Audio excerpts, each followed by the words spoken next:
Hello and welcome to Anatomy of Marriage, Marriage Mornings. I'm your host, Melanie Studley. Good morning, my name is Seth Studley and I'm a licensed marriage and family therapist, and today is day 59 of the Marriage Morning Challenge Infinity Style. The topic today is stop thoughts, and that's something Seth sort of created, and we'll talk about that more in a minute. But right now we're going to talk about welcoming you. And if you're new here, we have over 100 episodes about sex and intimacy, communication, marriage stuff in general, expectations, all of that. So check those out because they're pretty rad. And today's show is brought to you by the Ultimate Intimacy app. Go check that out if you want to improve your marriage and improve your connection and pleasure. Ultimate Intimacy app. Go check it out. And we do 4 things. What are those things, Mel? We do a prayer. Do a past gratitude, just something we're thankful that our spouse did yesterday. We do a future hope, and then a goal. So let's start with prayer. I will pray. Go for it. Dear Lord, thank you so much for all of our blessings. Help us to have a wonderful day today. Enjoy the sunshine and see our friends and just have an amazing day. Thank you for all that we have. Amen. Amen. Past gratitude, I'm thankful that you made French toast this morning and then you helped set up the leprechaun trap last night. Right. I'm thankful for that. That was a lot of fun. I'm thankful for yesterday. The sun was out and the kids were kind of gone, and you and I just did a lot of work. Yeah, kind of gone. Did a lot of work and stuff and made a good supper last night, and the fun thing we did with the leprechaun for Hattie. Oops, I hope she doesn't hear. Close the door, sweetie. Close the door, babe. Oh, you want to show people your gold. All okay, right. really fast. Here's Hattie's gold she got. There it is. And then Larry Leprechaun left her a little note as well. So, all right, there we go. Say happy St. Patrick's Day. Happy St. Patrick's Day. Okay, go outside and close the door. Future hope. No, goal.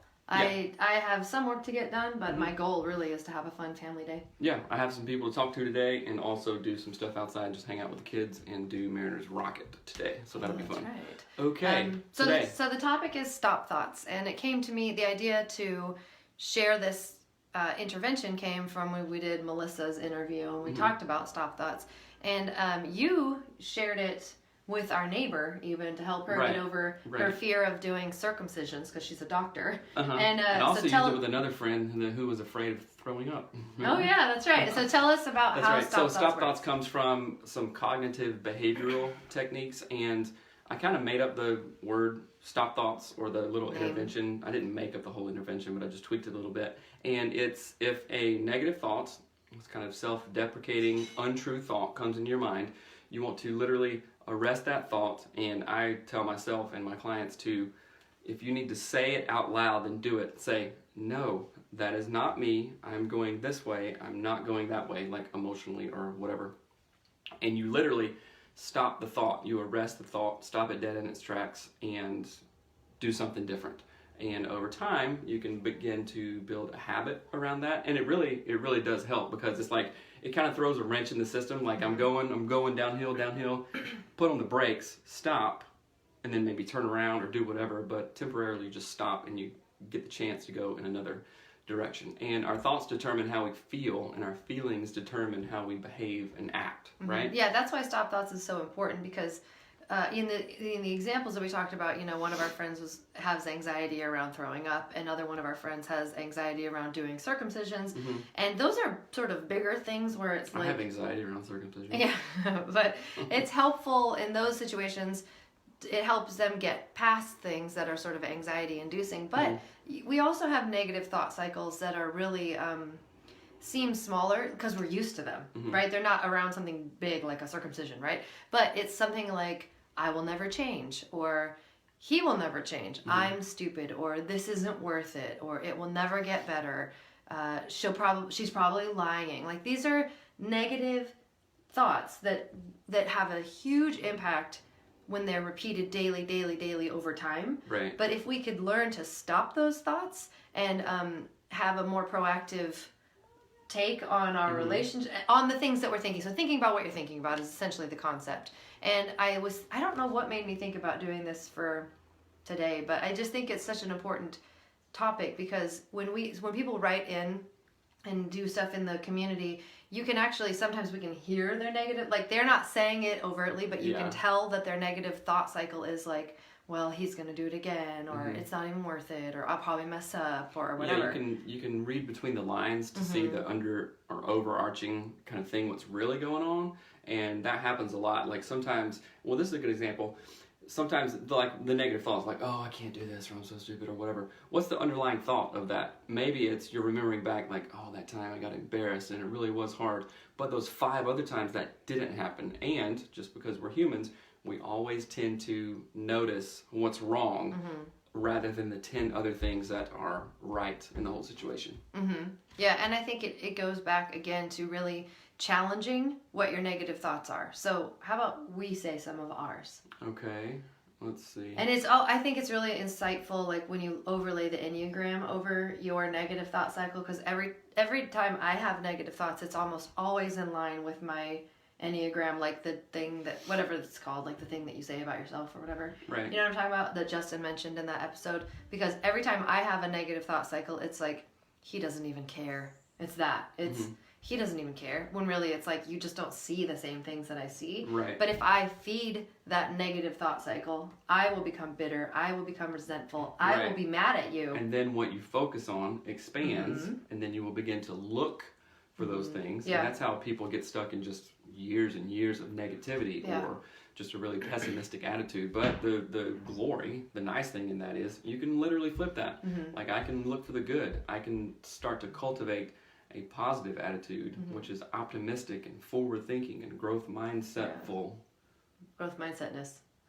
Yeah. But I think it starts with an awareness of knowing that you have those negative thoughts. So can you think of any that you have? Yeah.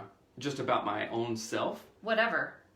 Me, you and I, yourself, whatever. Okay, I think in our relationship, sometimes I think, if I let myself go there, I tend to think, oh, I'm not okay if you're not okay. Like if I interpret you, a weird look or something, or, oh, she didn't say hello or whatever. It's like, oh, is she mad? I mean, it's not like that. It's not like, oh gosh, I'm melting because she's not that.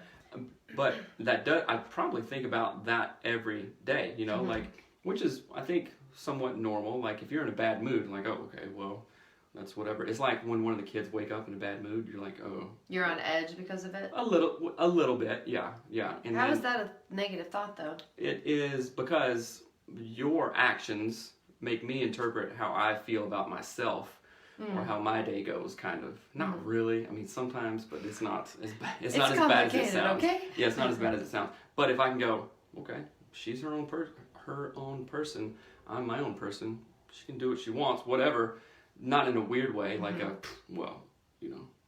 she's crazy. She can do whatever. It's not that. It's okay, she can have a bad day or whatever. That doesn't determine my day. I have my, goals for the day. I have my own personal outlook kind of thing. And most days, I wake up really positive and happy. So what's yours? I already said one. Say it again. I think another thing, another good example of like negative thoughts that I could have is like I'll never have nice things. Like it, really? like yeah, because people, kids ruin and stuff, right, and like you don't take care of things the way I would want to. So I have That's a big one. Always get upset about. Yeah, because I want things to be nice, and it's like they never are. But if I think about it, if I overthink about it, it makes me mad. Some dreams aren't possible, no. And so I have to actually stop those thoughts. So we are asking you to think about this today. What thoughts do you need to stop? Which thoughts do you need to stop? I don't know how to say that. Because, what thoughts aren't helpful? Yeah, we want you to really think about that. Ask yourself and maybe talk to your spouse about which thoughts do they have that aren't helpful about you or even themselves, because sometimes it's simply what you think about yourself. That's right. If you think you're a piece of crap, you're going to live like you're a piece of crap. And you're not a piece of crap. That's right. So, anyway. Okay, I hope this is helpful. Stop thoughts. Identify what you need to stop in your thought process. And again, check out the Ultimate Intimacy app. It's rad. Really, really awesome. That's right. Use hashtag Marriage Mornings and have an amazing day because you're amazing. Later. All right? Bye.